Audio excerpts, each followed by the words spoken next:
tissue and many different types of disease and illness that we now face. But we also have, we would add as a final pillar, this ability to be able to protect ourselves. Antioxidant capability. And one of the things that we see is we see greater activation of the enzymes that are critical in protecting the body this way. And so antioxidant activity becomes this corner or a big pillar associated with what we see within the system. Now that is a foundation we can look to. Remember when I spoke a couple of years ago, and we've spoken many times since then, we said that there's 3 major types of phytocannabinoids or cannabinoids that are developed from plants. Now in total there's about 70 or maybe a little bit more than we know of. Most of them, however, are derivatives or they're, isomers of other types of cannabinoids that you're more familiar with, like cannabidiol, or THC, or beta-carotene. There's other derivatives that are associated with each one of those. Although there are some unique things that are associated. And many different types of plants have cannabinoids. It's more than just the cannabis plant. It's more than just the hemp plant. It's more than just what we're talking about today, which is Copaiba. We see it in black pepper, we see it in oregano, we see it in ylang-ylang. Even some helichrysums have cannabinoids associated with them. So this is not something new. This is not introducing something to the body that is not familiar to the body already. And the effect it can have is very dynamic within that system. Now the 3 types that we introduced, and this will be very familiar to you, we talked about cannabidiol. And cannabidiol is the context or the compound that we see that's coming directly from hemp, and that's coming from marijuana or cannabis as well. Now it's present in low quantities or not at all when you extract that. You don't get really a great deal or a large amount associated with it. And it doesn't necessarily act directly with the CB2 receptors. We'll talk about that a little bit later on. Now the other problem that we have is the tetra, and I say it's a problem, this one to me truly is a significant issue for doterra as a whole. The THC, the tetrahydrocannabinol. This is direct interaction with CB1, which I'm not opposed to because in low amounts, we can get some of that pain modulation and some of the other benefits that we would look for. And CB1 is more than just about pain modulation, and we don't have time to go into all of that detail. However, it does interact with CB2 and CB1, but it has these psychotropic interludes associated with it. That is an illegal product for us to be involved in, and not something that I anticipate we ever will be involved in. So I'd like to carve that out and put that in stone for the player right here today. That the THC component of everything we'll talk about is not something we're really going to focus on. And then I introduced a couple of years ago beta-carotene or beta-carotene, you can say it either way. And this is significant because it's still a cannabinoid. Now remember, we define cannabinoids as anything that works within the endocannabinoid system. And so there are cannabinoids which your body produces naturally. There's not a great deal of them. There's only a few that have been identified. They were discovered in the early 1990s. And then there's a great deal or a great amount of phytocannabinoids that are either in our diet or other places. They are cannabinoids nonetheless because they interact with the exact same system, and we have some obvious advantages. One is that we have direct activity with the receptors. Now later on I'm going to talk about why that is so significant. And we have therapeutic amounts available. Now to me this is a really interesting thing. One of the things that I've learned through the years is that the value of essential oils, and I want you to categorize that now or cascade that out into other things. The value of nutrition, the value of almost anything that we do in terms of our health is always an issue of concentration and delivery. There's appropriate dosing. There's the right amounts. It's the right amount of chemistry in context with other chemistry. This is what beta-carotene represents for us in Copaiba, which is a little bit different than what we see from some of the other phytocannabinoids that are there. So let's have for a moment a more critical conversation, and let's talk about CBD, and let's talk about Copaiba. Now I'm going to be a little more open with this than I was the last time we talked about it, because I would like for each of you to be very, very comfortable with where we are currently and with the potential of where possibly we could go to in the future. Now, most of us are familiar with CBD. Is there anybody here who is not familiar with CBD? If you are, you haven't been watching the news, you haven't been listening to the radio, you haven't been listening to your neighbors and your friends. Everybody is talking about CBD. And a lot of the information that's being delivered about CBD, I think is appropriate, to be honest with you. I think that there are some very real benefits that people are experiencing and that they're seeing with CBD. We know, for example, that it has strong effect on the cognitive functioning of the body. And so that then becomes filled with many different dynamics. We can talk about anxiety, we can talk about depression, we can talk about PTSD, post-traumatic stress. We can talk about neuropathic pain, seizures. This is one of the primary things that people generally talk about, is the ability of CBD to be controlling of seizures. Now, one of the things I'll say about all of this information, while I don't disagree that people are having this experience, I think it begs a few questions. It's not so much whether or not it's happening, but rather, why is it happening and how is it happening? So let's dig in a little bit deeper and let's talk about what is CBD. What does that really look like and what it is? Now, a lot of people, I hear them talking about CBD essential oil. CBD is not an essential oil. CBD is a botanical that is isolated either from marijuana or from the hemp plant. And as an isolated compound, that in and of itself is not necessarily a bad thing.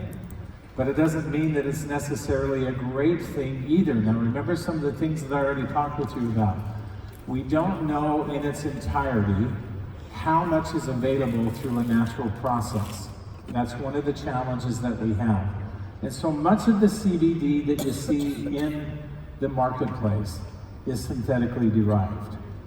Now that poses a significant challenge, because as you really start looking at the endocannabinoid system, and as you start looking at body systems as a whole, one of the things that we know, one of the things that we have understood for a long period of time now, is that when the body reacts and responds to a synthetic derivative, even if it's a good isolate, so in this case, cannabidiol being isolated, we isolate things all the time. Vitamin C is an isolate. You don't just go to a vitamin C plant and pick out the vitamin C.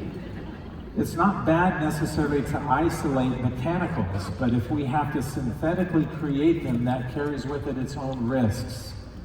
And one of the things that we're learning, in some cases, we see things respond similarly, very closely, and in other cases, they are dramatically different. I'm going to give you an example of that. It's in a little bit different context. You'll remember last year, some of the research that we showed you, biologically, we looked at the effect and pathway of different essential oils.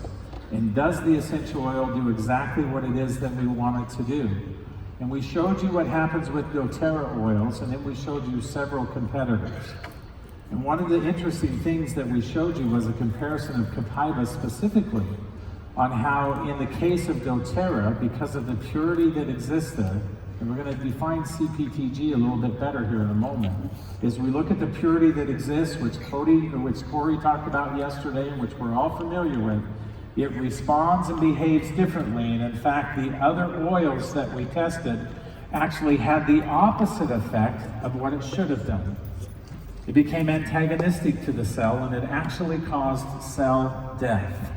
Now that's an extreme example, but that's one of the reasons why in doterra we're concerned about the quality the way that we are, because we know that it has implications and drivers which are antagonistic to what it is that we're trying to accomplish by using the essential oil in the first place. And so personally, I have concerns over the unnatural derivatives that are associated and found in many of the products.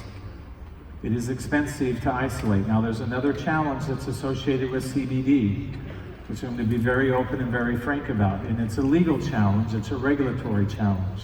Now while I know many states have said marijuana is now legal, there are many states that have not. But in all instances, our federal government has said it is not. The other challenge that we have is that the government has also said, now I'm familiar with the Farmers Act and all the other things that are currently transpiring, but they have not come to fruition as of yet. And it is illegal for us as a company to take an extract and to put it into food as a supplement or anything else under the current federal law the way that it resides. I'm getting a good nod from Mark, so I'm thinking that's a good way to put that. I'm hoping that that is. So this becomes a regulatory challenge for us. Now set that aside from whether or not CBD has value and the CBD has a benefit. That's a challenge for us as a company because of our size. Now there was a really interesting article that was written in Time magazine. It was written by two physicians, one from New York and the other one I believe was from, they were researchers, not physicians. The other one I believe was from Columbia University. And they specialized in doing research on and trying to bring value to CBD and some increased understanding. And they sponsored this in Time magazine. The entitlement of the article was CBD oil is everywhere, but is it really safe and healthy? And so they talked about much of what I just did. They shared with you, and they in no way were discounting to all of the benefits and everything that everyone has been receiving and the experience that they've had on a personal level. But they pointed out a couple of different things. One is they said CBD, available in shops and online, is not regulated. Now reading between the lines, not regulated is everything that I just described. There's no specificity for dosage, there's no specificity for safety, and most of them are synthetically derived.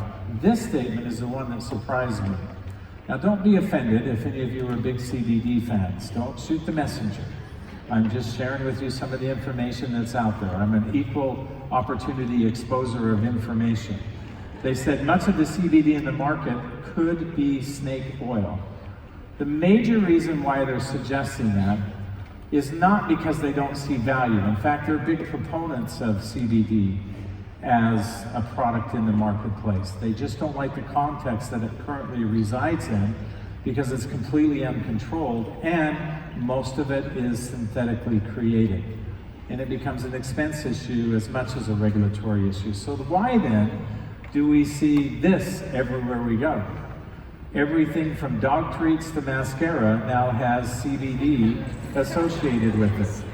And there are many companies who are currently selling CBD, what they call CBD oil. Now, I don't really have an answer for this. I will tell you, knowing what I know about science and knowing what I know about human physiology, I don't think I would choose any of these delivery methods if I were going to use CBD. If you were to ask me personally my opinion on CBD, I'm looking forward to the day where maybe we can clear up some of the regulatory environment. I'm looking forward to the opportunity where maybe, as was just illustrated in that article, where we can have more significant and meaningful research and a greater understanding of what CBD actually is and is not doing. But all of that has to be in context to produce value for us. Nonetheless, now I don't do this very often, but I can't help myself. So our leading competitor, and I promised Mark I wouldn't say Young Living, but I'm going to be honorable of that. This is what they're doing. Now we know what they're doing. I'm concerned on a couple of different levels, and I'll just point those out to you. One, they've taken CBD and they've added it to several different products. And you can see the dosage that's associated with this: 500 milligrams, 1,500 milligrams, 500 milligrams. One of the most interesting articles that I read, papers that I read, late in the evening last night. Actually, I think it was at 3 this morning. One of the things that I read through this morning really caught me off guard. With CBD, dosage is imperative. It's critical. And although we don't know a lot about CBD in context of research and other outcomes, one of the things that was pointed out in this article was at some point it becomes proliferative of the very thing that you're trying to control. So example, one of the things that people have started talking about now with CBD and other things is cancer. And in this research article, they talked about megadosing, or not having the right dose, which they admitted and said, we don't understand what the dose is, but we know where the line is for being too much. And these are doses that are exceeding that line. And it becomes proliferating. In doTERRA, we have made a commitment to some very clear and very important things. One, and this is, by the way, another thing they're doing, they're competing against their own field. You can buy this from them under a fictitious name, and you don't get PV or you don't get anything else. And I never talk about business, so that's all I'm going to say about that. We're never going to do those kinds of things in doTERRA. Ever. We have built this company on integrity, on the value that stands for what we're doing with the essential oil. And the moment we deviate from that, I'm going to give you an invitation that you, along with myself and all of my partners, walk away. Woo! Yes! That is not what we're trying to accomplish in doTERRA. And so, which is better? Which is better? Which one should we be using? Well, let me give you a little bit more detail if I can. And so I'm going to talk now about the differences that exist between CBD and Copaiba, with everything that we've just talked about as a foundation. So one of the challenges that we have, and I do point it out as a challenge with the CBD, is that we have an isolated molecule. And isolation, a molecule in isolation works generally in isolation through pathway and other things. It's not necessarily a bad thing, but the derivative of that for us was that most often that is a synthetic molecule that now is being added to a product. It's an indirect receptor